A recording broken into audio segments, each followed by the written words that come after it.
Bismillah, alhamdulillah, salatu salam, surah, sallallahu alayhi wasallam. Assalamu alaikum wa rahmatullahi wa barakatuh. My name is Tariq Khalid. I'd like to welcome to our program here at Sharjah Media Corporation. Getting closer to Allah, getting to know your Lord. And in these programs, we've been talking particularly about the house and the things that we should do at home to gain the blessing from Allah subhanahu wa ta'ala into the household, into our lives, into the lives of our family, our children, our visitors, our neighbors. And we should believe that whatever we do in our house doesn't just have impact in our homes, but it has impact in our neighborhood, and depending upon how we see it, impact globally even, if we believe that. If we believe that what we're doing in the house can impact someone else someplace in the world. And of course, it is easy for Allah, isn't it? If I'm sitting and doing supplication and I'm saying, Ya Allah, please help the people in Syria, for example, I should believe that Allah, I'm living here in the UAE, that Allah subhanahu wa ta'ala hears this, and Allah subhanahu wa ta'ala, because of my concern, will help someone in Syria. As an example, I should believe that, and I should make that effort. But if I'm just sitting in my house looking at TV all the time, or movies, or playing games, or whatever it might be, and I don't have that concern, then my house becomes something different. My home becomes something different.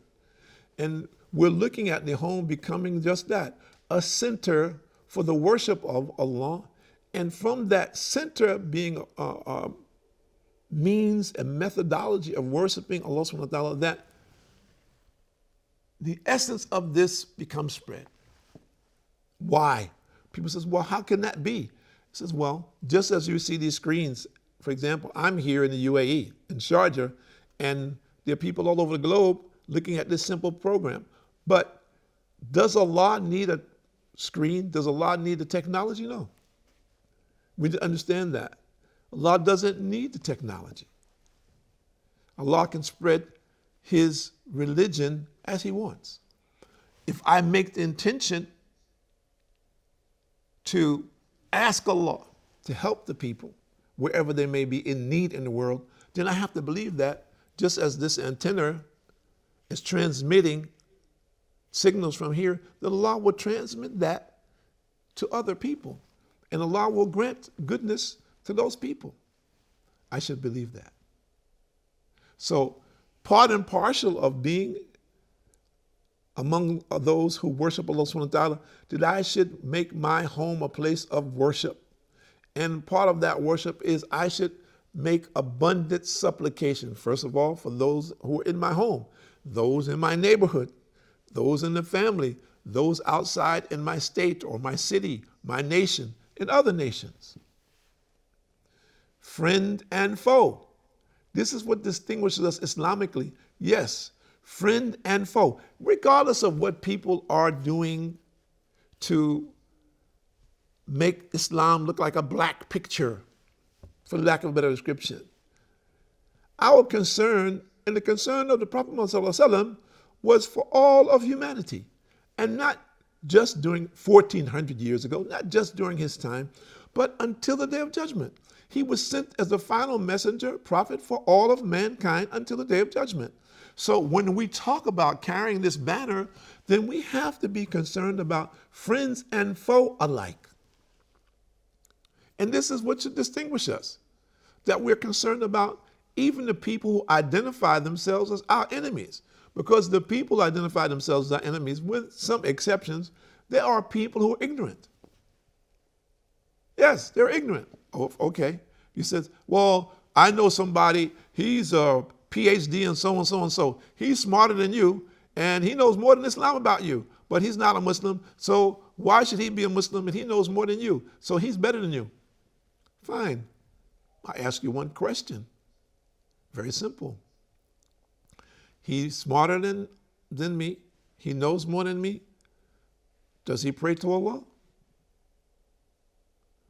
in the way that Allah has prescribed for him to pray? No, he doesn't pray like that, because he says he prays the way he wants to pray, because according to his research, he can do that. So we're saying then that this person, he has some knowledge, but he's at the same time ignorant, and along with being arrogant. If he knows that Allah has prescribed for us to pray in a particular manner, he knows that Allah has prescribed for us to do certain things in our homes and not to do certain things in our homes, but yet and still he refuses this, then this is a form of ignorance, isn't it? And he chooses to be in denial about that.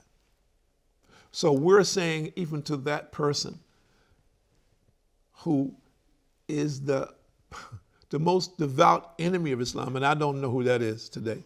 We can say Satan without question. And Satan knows the absolute truth. But let's say the people who are the disciples of Satan. So we say to them, whoever they might be, knowingly or unknowingly, that your refuge is in obeying the commandments of Allah subhanahu wa ta'ala, in implementing the sunnah lifestyle of the Prophet Muhammad sallallahu alaihi wasallam in your life. The sooner the better. If you don't do that, then in the grave you will know. The next phase of our existence, you will know the truth. If you don't choose to follow it now, you will find out, without doubt. But we want the people to listen. We want to engage the people. We want the people to think on their own. We want the people to make a comparative analysis. Look at your house. How is your house functioning? I said, my house is fine. Everything is great. I said, I'm fine. Is your house, your home, a vehicle that will take its members to paradise? Ask you that. Your house, your home, the members in that home, is that home organized in a fashion that it will be a vehicle that trains, supports, orientates the people who live there to paradise? And Allah only knows who will go to paradise. But what I'm saying is, are we doing our duties at home to establish the environment that whomever is in our house will have this orientation? We cannot guarantee that everybody will go to paradise. We cannot guarantee that. We cannot guarantee that we'll go to paradise. We hope and we pray that Allah accepts us and forgives us for our sins and enters into paradise. But none of us can guarantee that. But we hope and we pray for it. But are we establishing this in our household? So the people who are in denial about this, I ask you this question. But the person who says, well, I don't believe in paradise and hell. My paradise and hell is right here. I say, I agree with you. There's an aspect of your life that can be that. There's an aspect of your life that can be paradise. There's an aspect of your life that can be hell. But believe me, both of them are very, very far away from the reality. And that comes from what? That comes from true faith. When we have true faith, Allah gives us the reality of these things. That starts in the home. Gaining that reality starts in the home. And the Prophet ﷺ is reported to have said, more or less, the likeness of a house in which Allah is remembered and the house in which Allah is not remembered is that of the living and the dead respectively. And it's collected by Muslim. So if your house, where you live, your home, you are not doing anything there to respect, to establish the remembrance of Allah, then your house is like a grave. Regardless of what you got loud music playing, you have beautiful plants, you have beautiful pictures, and the way your house is designed, beautiful colors, everything matching. It's a grave, a place of darkness. Well, people say, well, I don't believe that. I said, well, wait and find out then. And Allah says in Surah number 10, verse number 87, Bismillahir Rahmanir Rahim, and we inspired Moses and his brother, saying, take dwellings for your people in Egypt, and make your dwellings as places for your worship, and establish regular prayer and give glad tidings to the believers. So they were commanded by Allah to establish places of worship, to establish masjid, or as the Jews today call temple. And Allah subhanahu wa ta'ala says in Surah number 2, verse number 153, Bismillahirrahmanirrahim, O you who believe, seek help with patience and prayer. Seek help through patience and prayer. And we're encouraged to pray as much as we can at home. Our mandatory prayers for men, it is better to pray in the masjid. But those other prayers, it's better to make them at home. The reward is at home. So it doesn't say just be, Allah's not saying just be patient. People say, well, be patient. Everything will work out for you. No, it says be patient and pray. And in Surah number 3, verse number 37, Bismillahirrahmanirrahim, Allah says, and every time Zachariah, Salam, entered the mihrab, to visit her, he found her supplied with sustenance. And this is Mary, the mother of Jesus Christ. Yes.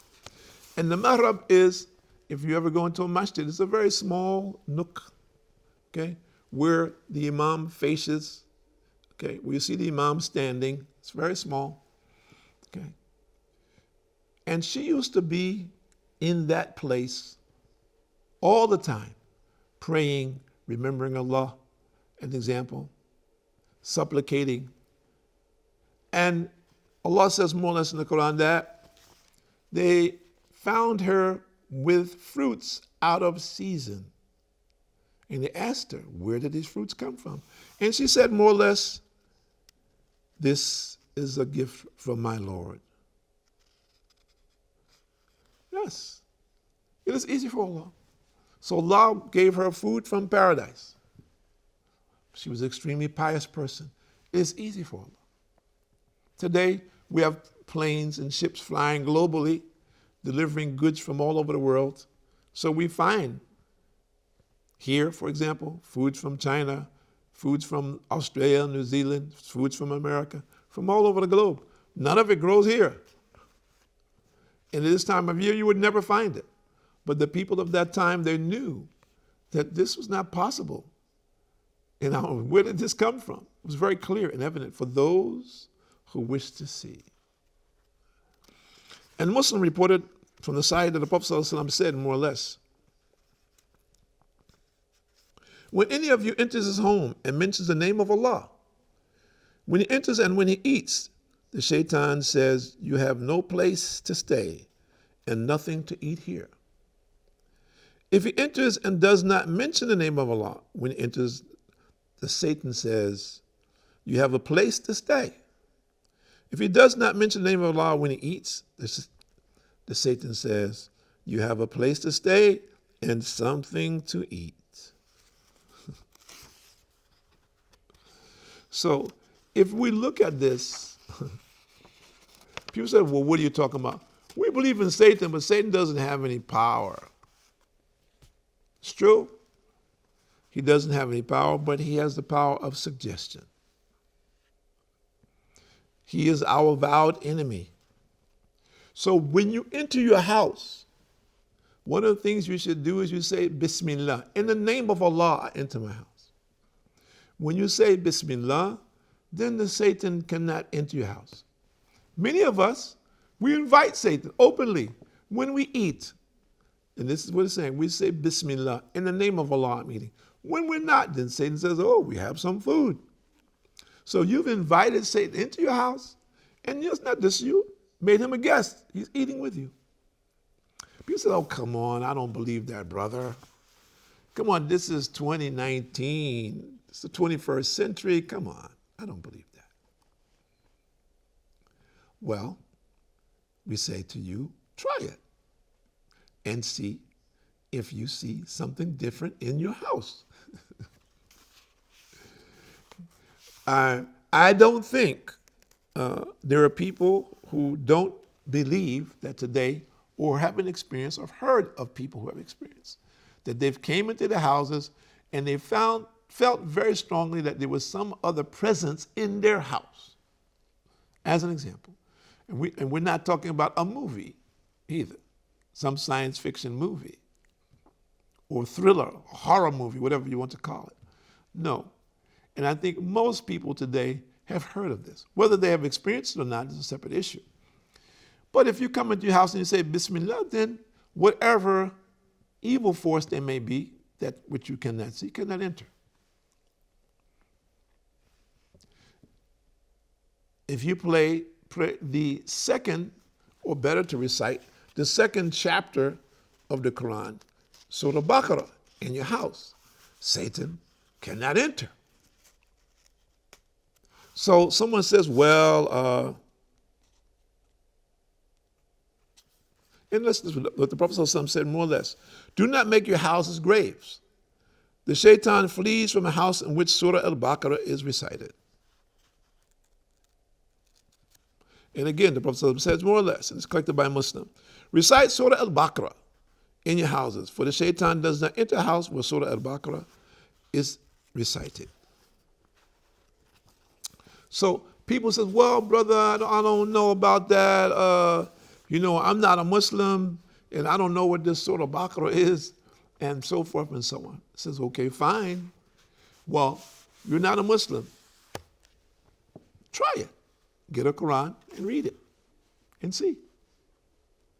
Maybe this will help you become a Muslim. Yes. Because there are many people in denial, and there are some people who have some understanding that there are unseen elements that are around us. There are unseen elements that exist. They may have different understanding of that.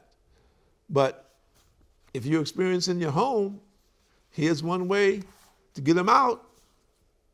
Try it.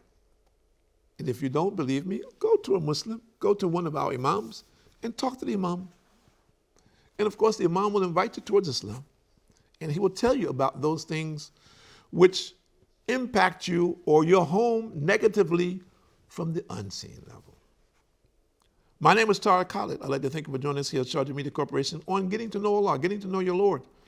And may Allah guide all of the people who view these programs to the understanding and the reality of who your one Lord is and to worship Him only. And your real success is in this world, and more importantly, in the hereafter. Assalamu alaikum wa rahmatullahi wa barakatuh.